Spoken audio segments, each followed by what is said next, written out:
Alors que le monde est en péril, faisant face à la grande menace du manque de classe dans l'impression 3D de figurines, MakerBud, le héros de la Terre, décide de s'entraîner inlassablement pendant des années à l'art du pinceau pour développer de redoutables techniques. Kamehameha du pinceau, Genkidama de la peinture et autres techniques ancestrales de Super Saiyan sont indispensables pour venir à bout du redoutable adversaire.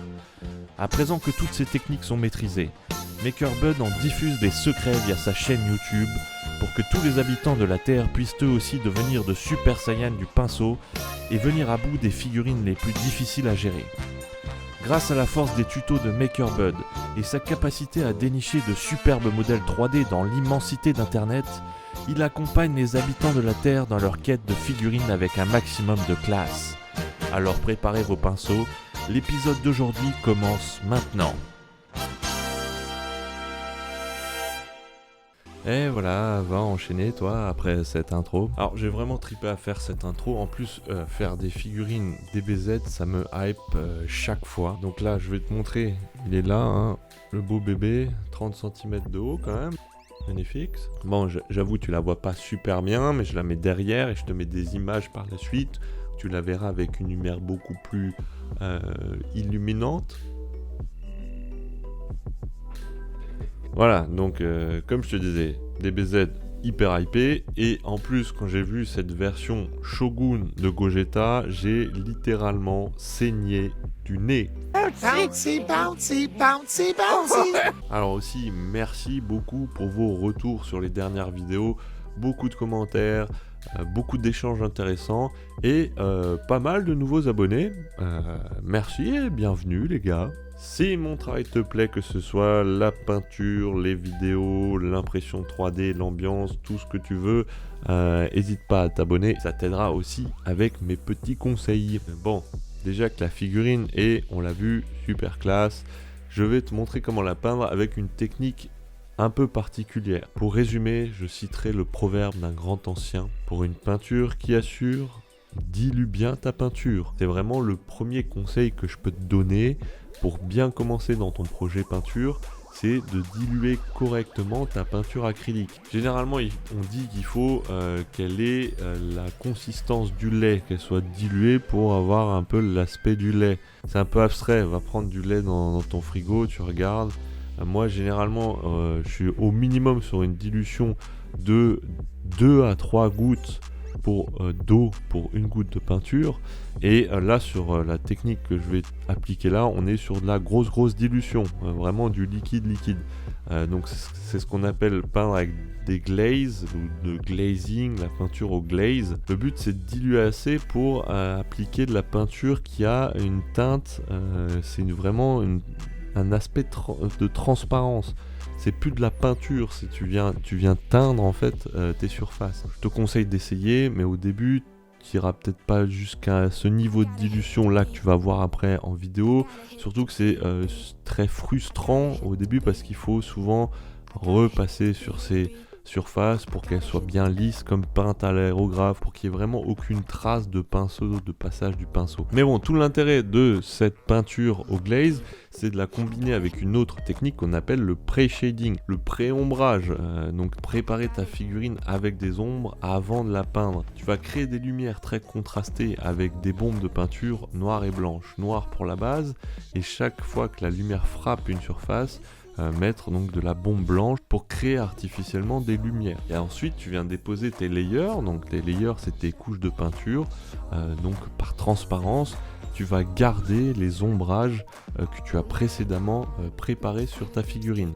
Du coup je trouve cette peinture, ce style de peinture plus réaliste. Il s'approche vraiment des teintes qu'on a dans les animés.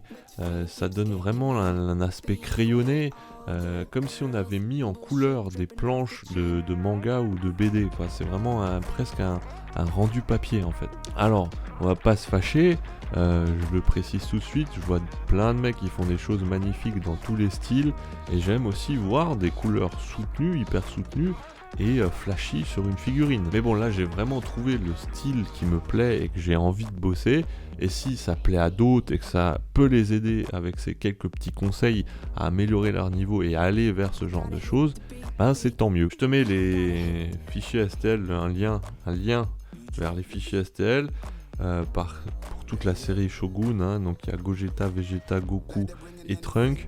Je connais pas personnellement le mec qui a fait ces modèles, simplement ils sont hyper bien faits. Si vous avez un peu d'argent à mettre dans du modèle DBZ, DBZ, si vous avez un peu d'argent à mettre, un petit budget à mettre pour des modèles 3D DBZ, je vous conseille ceux-là.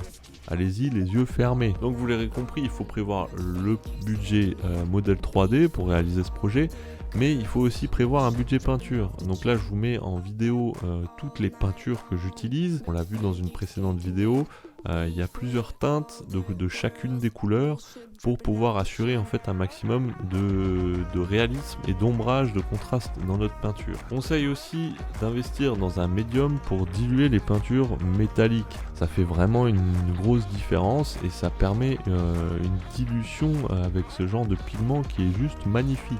Donc je te remets aussi le pré-shading que j'ai fait avec des bombes de peinture. Donc c'est littéralement le fait de créer artificiellement tes lumières et donc tes contrastes. Je te passe le détail du montage de la figurine, simplement quelques images pour te montrer que j'ai fait quelques jonctions, donc je suis un peu pointilleux, je les ai rebouchées avec de la pâte à sculpter. Si tu veux savoir comment avoir quelques petites bases pour utiliser cette pâte à sculpter, je t'invite à regarder la vidéo précédente et j'en parle. Ça te donnera les premiers conseils pour apprendre à jointer, à boucher ces jonctions entre les différentes pièces de ta figurine. Et donc on arrive à la peinture, donc je l'ai dit avant, dilution très importante, jusqu'à avoir de la transparence quand tu la déposes. Alors ce qu'il faut faire aussi, c'est avant de travailler ta surface, tu vas venir sécher ton pinceau sur un sopalin ou sur ta peau. Quand tu vas piocher dans ta goutte de peinture, tu auras un surplus. Donc ce surplus là, tu l'étales sur un sopalin et tu vas vraiment peindre comme si tu étais à sec. Ça te donne, c'était pas à sec, mais ça donne cette sensation de peindre avec rien dessus, quoi. Et du coup tu vas teindre comme ça, faire tes petits passages tout doucement, et c'est ce qui va permettre d'avoir aucune trace de pinceau sur toutes tes surfaces, même les plus lisses. Après pour les couleurs, on reste sur 2 à 3 couleurs par teinte, et en plus de ça donc des encres pour assurer des ombres à certains endroits pour les accentuer, et aussi du brossage à sec pour les arêtes, pour faire encore plus éclater la lumière. Donc je précise juste que là, les couleurs vont être très saturées dans le montage de la peinture, parce que tout simplement j'utilise une lumière blanche forte, proche de ma figurine, pour bien voir les détails. Donc je vous mets quand même un rendu après avec une lumière beaucoup plus douce en fin de vidéo, pour vraiment que vous voyez le rendu sur une lumière normale en fait.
instincts going no, looking bad like a bat with an eye patch.